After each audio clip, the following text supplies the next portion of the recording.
All right, today we're going to crack open one of the law's biggest puzzles. It's all about a language that, governs pretty much everything we do.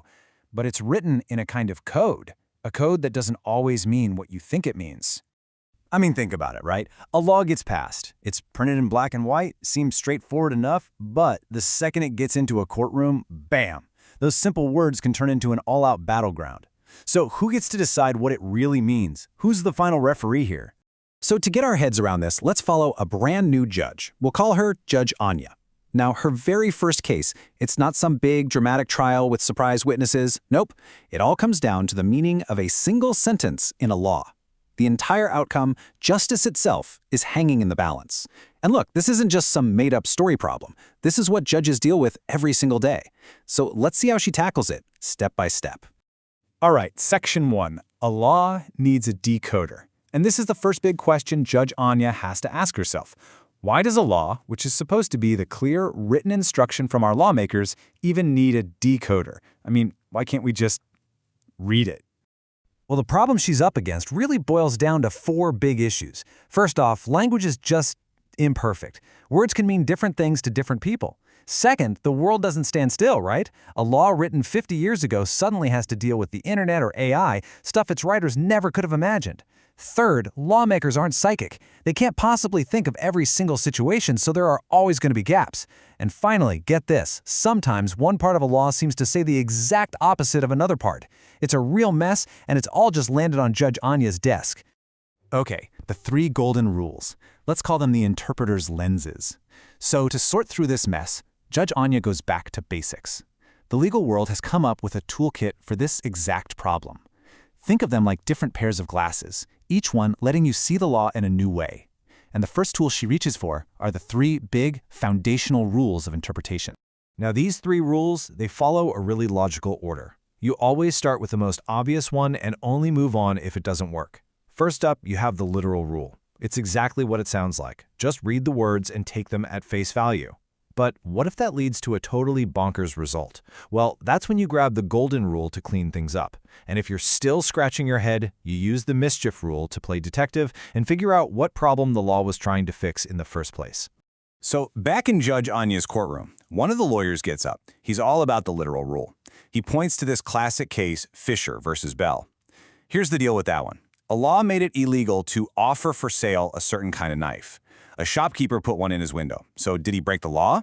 Well, the court looked at it literally and said, nope, because in contract law, a window display isn't technically an offer, it's just an invitation to treat, so no crime. The lawyer basically says, Your Honor, the words say what they say, end of story. But of course, the other lawyer jumps right up. Your Honor, that's absurd. If we read it that literally, it makes the law completely pointless. And this is the moment, you see, where just taking words at face value completely falls apart. It forces Judge Anya to realize she needs a different tool from her kit. And that brings us to the golden rule. A fantastic example is the case of Adler v. George. Check this out. A law made it a crime to obstruct an officer in the vicinity of a military base. But this guy obstructed an officer inside the base. So if you read it literally, he's innocent, because inside isn't in the vicinity of. I mean, that's just ridiculous, right? So the golden rule lets the judge step in and say, okay, let's tweak this just a bit to avoid a crazy outcome. So they read in the vicinity of to mean in or in the vicinity of. Boom, common sense wins. All right, and that leaves us to our third and oldest tool, the mischief rule. This one goes all the way back to 1584. With this rule, a judge like Anya basically has to become a historian. She has to ask four key questions. What was the law like before this one was passed? What was the problem, the mischief, that the old law just couldn't fix? How is this new law supposed to fix it? And what's the real reason for the fix? Once she answers those, she can get to the absolute core of what the law was trying to do and make a ruling that actually solves the problem. Special laws, special rules. Because not all laws are read the same way. So just when Judge Anya thinks she's got a handle on things with her three main tools, her case throws a major curveball. She realizes that the kind of law she's looking at completely changes the game. You just don't read every law the same way. The way you approach a law that takes something away from you is totally different from one that's supposed to help you. Okay, take laws that impose some kind of penalty, like a criminal law, or a burden, like a tax law. For these, the main rule is strict construction. Basically, that means you read the law as narrowly as possible. The idea is to protect people's freedom and their property. So if there's any ambiguity, any doubt about what the words mean, the tie always goes to the individual, not the government. So in a criminal case, ambiguity helps the person accused. In a tax case, it helps the taxpayer. Simple as that. And this isn't just a suggestion. The Supreme Court laid this down loud and clear in a case called Tolaram Relumel versus the state of Bombay. The court said, look, if there is any reasonable doubt about what a criminal law means, that doubt has to go in favor of the accused person. The government doesn't get to stretch the meaning of the law just to get a conviction. It puts the pressure right back where it belongs, on the lawmakers to write clear laws in the first place. But what about laws that are meant to help people? Well, here the rule completely flips on its head. It's called beneficial construction. For laws that are there to protect people, like workers' rights, tenant protections, things like that, the judge is supposed to read the law as broadly as possible. The goal is to give the maximum benefit to the people it's designed to help. A great example is the MCD versus female workers case. The court decided that maternity benefits had to be given even to temporary workers, because that was the best way to fulfill the law's purpose of protecting them. Clues inside and out. The investigation for legislative intent. So, Judge Anya has her rules and the right mindset, but now she needs clues. She has to figure out what the lawmakers were actually thinking when they wrote this thing, and that means it's time to start an investigation, looking for clues both inside the law itself and outside of it. This hunt for clues is split into two main baskets. You've got your internal aids. These are the clues you find right inside the law itself. Think of things like the preamble at the beginning, the definition section, or any examples they included. Then you have external aids. These are things from the outside world, like the transcripts of debates in Parliament or the reports from committees that worked on the bill. And just like any good detective, a judge always starts by looking at the evidence on the inside first. Now, when it comes to those internal aids, some are way more powerful than others. The definition clause? That's the king. It's basically the law's own private dictionary, and you have to follow it. Then there's the preamble.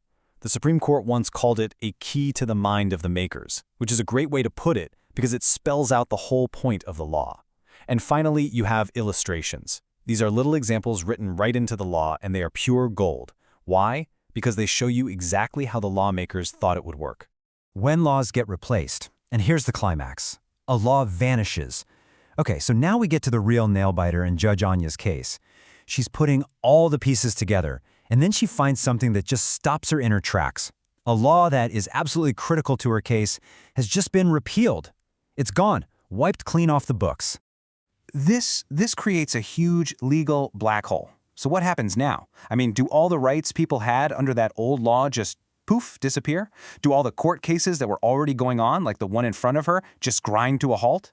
Does getting rid of a law mean it's like it never even existed? Well, thankfully, the answer is a big, fat no. And the reason is this super important but kind of obscure law from way back in 1897 called the General Clauses Act. Specifically, we're talking about Section 6. You can think of this thing as the law's ultimate safety net. It's designed to stop everything from falling into chaos whenever a law gets repealed. Yeah, Section 6 is basically a survival clause. It says that even if a law gets repealed, it doesn't just wipe the slate clean. It doesn't get rid of rights you've already gained or responsibilities you've already taken on. It doesn't erase penalties for things that already happened. And, crucially for Judge Anya, it doesn't stop ongoing investigations or court cases. In short, Section 6 makes sure the whole system doesn't just freeze up. It's all about preserving the past to make sure justice can still be done in the present. The judge's final toolkit. The verdict. Okay, so with this last crucial piece of the puzzle in place, Judge Anya is finally ready. She has worked her way through the maze of tricky words, historical purpose, and now even vanished laws. She's got her full toolkit assembled, and she is ready to deliver that verdict. So let's do a quick recap of the entire toolkit she used. First, she started with those three foundational rules, literal, golden, and mischief, to figure out what the words actually mean and what they were trying to do. Then she adopted the right mindset, using strict construction for penal laws and beneficial construction for welfare laws. After that, she put on her detective hat, using internal and external clues to figure out what the lawmakers were thinking. And finally, she used that incredible safety net, Section 6 of the General Clauses Act, to deal with the repealed law. And there you have it. That is the complete toolkit for decoding legal language. And that leaves us with one last question for you. If you were in Judge Anya's shoes, with a huge decision resting on your shoulders, Which of these tools do you think is the most important for getting to real justice? Is it the strict, by-the-book approach of the literal rule, the common-sense wiggle room of the golden rule, or is it all about digging deep to find the original purpose with the mischief rule? Think about it, because your answer to that really gets to the heart of what justice is all about.